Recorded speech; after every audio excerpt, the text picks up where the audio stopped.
I mean, that, my mouth has a hard time even, forming that.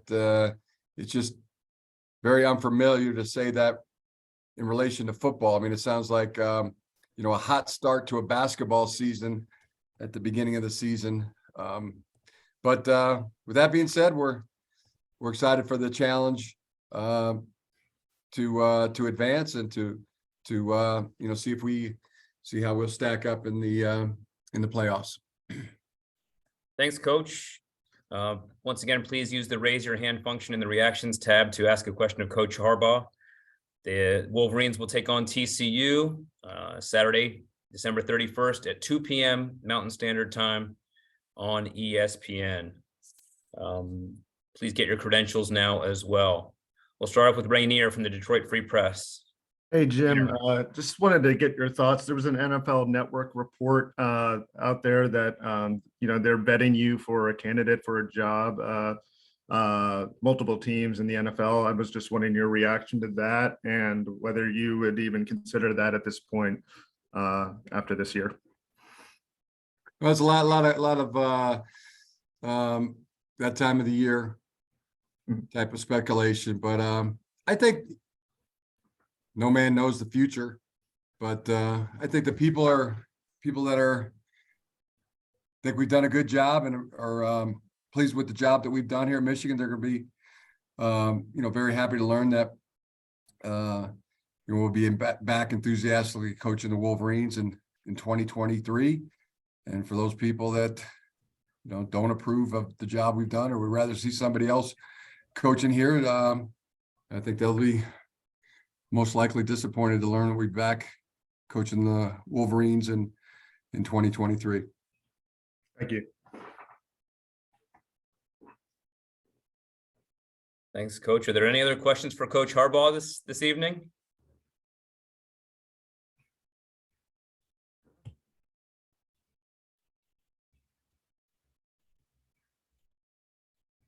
Going, as they say in an auctioneer, Coach. Oh, here we go. Brian Estridge from TCU Radio. Brian, go ahead for Coach Harbaugh. Hey, Coach, thanks for the time here tonight. For folks who are, here in Texas, if you could describe your team and what you want them to be about offensively and defensively. I'm not necessarily talking about schematically. Like, what's the mentality of your group? What would you say? There'd probably be a lot would go into that. I think it's just, guys that are relentless competitors and, every day they're about taking care of their business on and off the field. They work and compete. What I've been looking at from TCU, I think we're built a lot the same way. Both teams. And I hope that the TCU coaches would say the same about us after watching it, by watching us play. And a lot of other things I would say about our team. They're tremendous mindset when it comes to the more physical we game plan the game, the more they seem to embrace it, and I love that about our team. I think it's and I take myself out of this, but the coaching has been really good. Our defensive staff, what they've been able to do. Teachers, real teachers. Same with our offensive staff and our special teams. Everybody just bleeds blue. They all pull in the same direction, and tremendous, relentless competitors.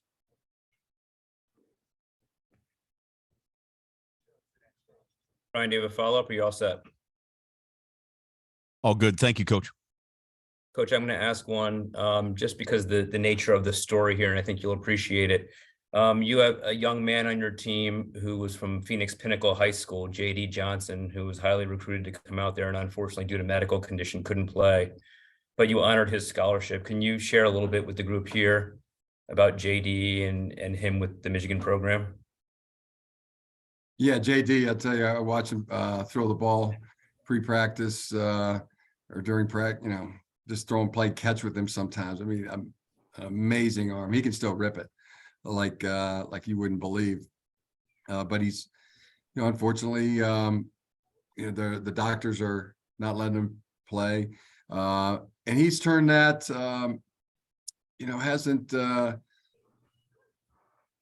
hasn't felt sorry for himself, hasn't gotten bitter, he's just gotten better. And really the only difference in those two words are an I and an E. So I say that to say, he's made it, not about himself or getting bitter about the circumstances, but become a tremendous coach. He's one of our student coaches and does an amazing job. And if that's what he chooses to do in life, he'll be extremely successful, just like his dad, Dave. So I can't say enough good things about JD Johnson. He's been responsible for the circumstances that he has and turning those into success. He's a joy and a pleasure to be around daily, weekly, monthly, yearly, and he really contributes to our success, both on the field and off the field. Just a spectacular young man. Thank you, Coach. Appreciate that. Mhm. We'll turn to Michael Cohen from Fox Sports. Hey, Jim. In regards to your answer earlier about the report by NFL Network, do you feel it's important to come out and clarify that you're definitely going to be back as you sort of jump out on the recruiting trail now? And do you think some of the uncertainty from last year at this time influenced recruiting at all for the 2023 class that you're trying to put together? Yeah, Michael, it's like I said, I mean, it's really biblical. No man knows the future. I can't make any vows of what's going to happen or what's not going to happen. And if you don't mind, I'd ask you a question. I mean, there's tremendous coaches right here in our league. Ryan Day, Greg Schiano, Brett Bielema, Jeff Brom. I could go on and on. PJ Fleck. I mean, I think they deserve the job that they've done to be asked the same question.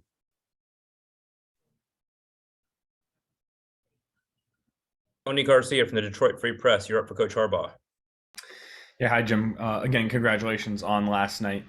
This is obviously the first time we've gotten to speak with you, other than last night, since the reports about Mozzie Smith came out last week. I was wondering if you could tell us a little bit about that situation from your perspective, when you might have found out that he was arrested and had an incident, the decisions that went into deciding to play him throughout, and just where those things stand from your perspective. Yeah, we found out at the day that it happened. Mozzie was completely honest, upfront, cooperative.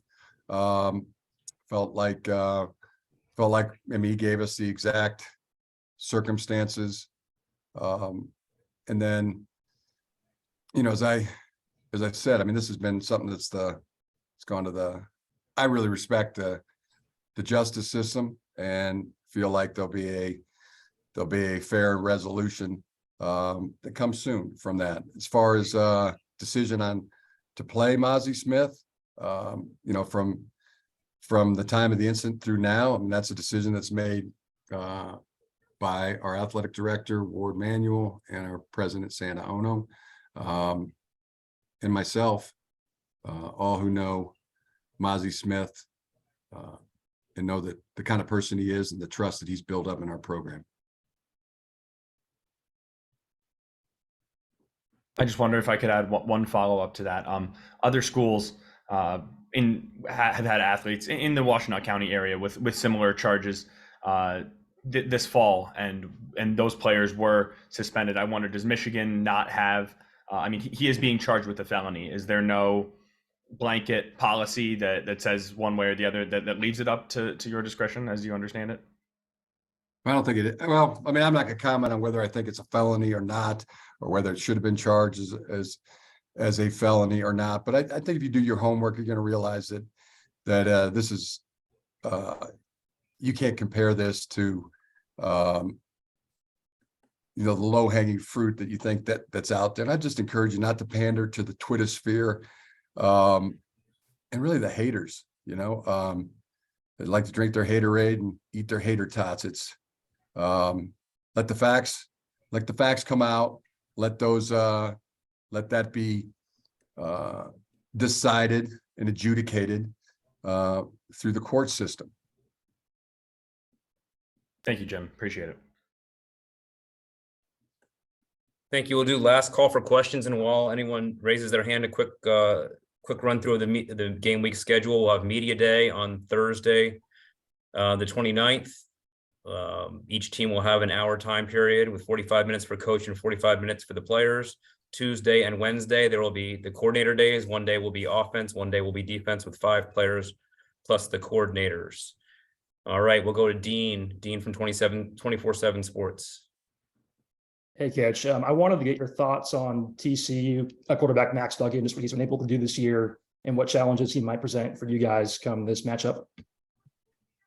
I just want to go. I love my quarterback, JJ McCarthy. I don't think there's anyone better. Our guy, I mean, he just never gets flustered. He never gets rattled. I've never seen him nervous one time. And the TCU quarterback, I mean, I can't tell you what a joy and a pleasure was to watch him compete in the game on Saturday. Nothing but tremendous respect for the type of competitor that he is. And it's going to be a huge challenge getting ready for a quarterback like that. I mean, all I've seen is just relentless competitor, super talented, tremendous effort. I mean, any quarterback in the history of the game would have loved to have a game like he had on Saturday and have that on their resume. So that'll get us fired up. We'll be fired up to compete against a relentless competitor like him. Yeah, it was just wonderful to watch him compete. Thanks, Dean. We'll go to Dave Bowden from Frogs Today. Hey, Coach. I need to talk a little bit about Max Duggan, and it's obviously super early, but just your initial impressions of TCU in general, what type of football team you think they are, and sort of how you match up.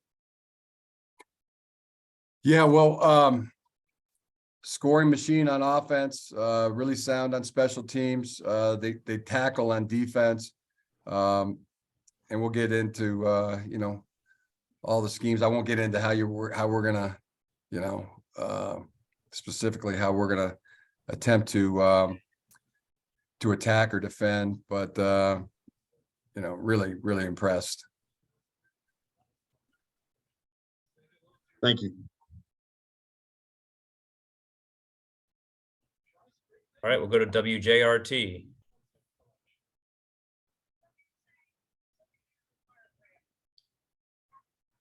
Yusuf, we're having trouble hearing you. Can you type your question into the chat, please?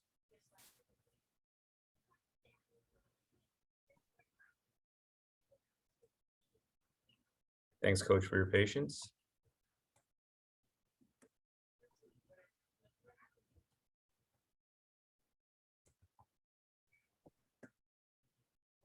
In the meantime, I'd just like to say that I can't wait to come to Phoenix. Everybody loves Phoenix, and back in the days when I used to go there, my beautiful Aunt Jay and Uncle Crossy were still alive and lived in Phoenix, and Jimmy and Pam Vaccaro, cousins, are still there. They used to have a restaurant named Vaccaro's that we used to love to go to, and also one of my favorite guys in the whole world, Jerry Murphy, and the whole Murphy family. Can't wait to see you all.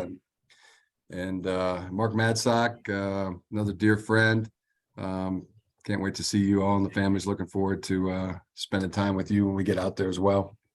So, Coach, speaking of Phoenix and Arizona, I mentioned in the outset you were the quarterback of the 86 team, and I can't believe a question hasn't come up about that time yet. So I'm going to ask it.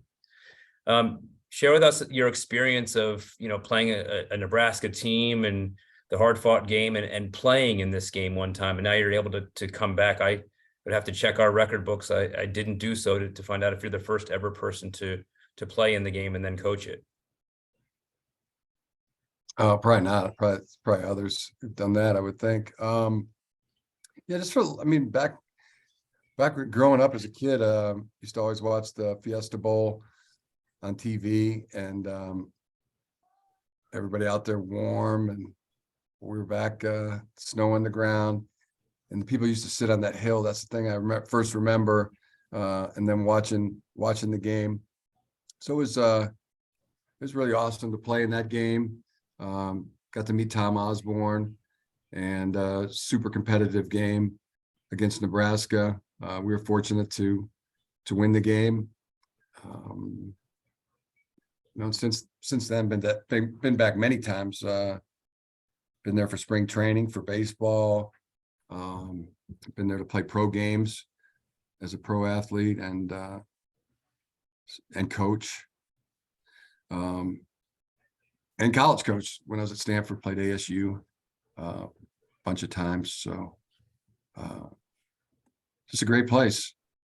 I think everybody loves Phoenix. Thanks, Coach. The question from Yusef is, when was the first time you realized that JJ was the competitor that he is? I'm pretty sure right away, but then it always it's daily, weekly, monthly. I could tell you a bunch of stories, but you just see it. It's just who he is, what his parents have poured into him, Jim and Megan McCarthy. I mean, Jim's this larger than life personality, and Megan is just this very calm, sophisticated, wonderful, but deep down, competitor and fierce protector of their family. And I just see it. Both those parents have poured into JJ, and he's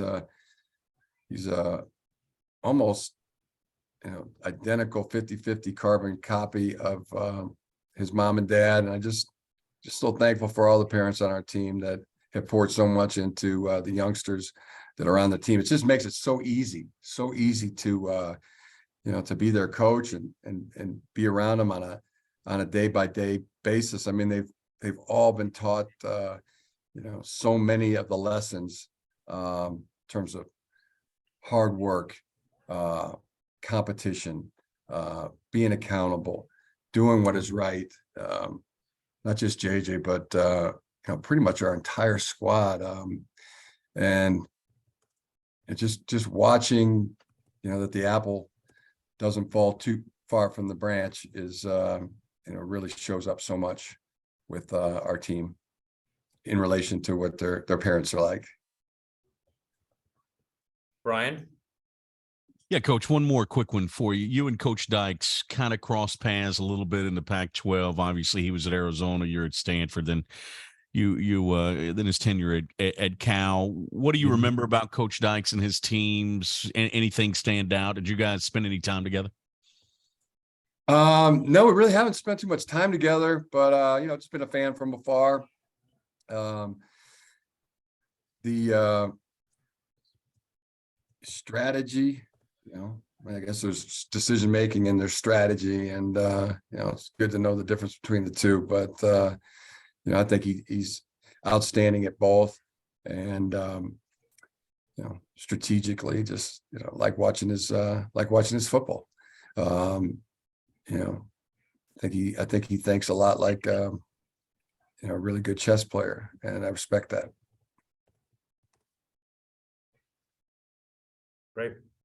Thank you. And with that, we will close out today's media availability session with Coach Harbaugh and welcome you all to the 2022 College Football Playoff semifinal at the Verbo Fiesta Bowl, an exciting matchup between number 3 TCU and number 2 Michigan on New Year's Eve.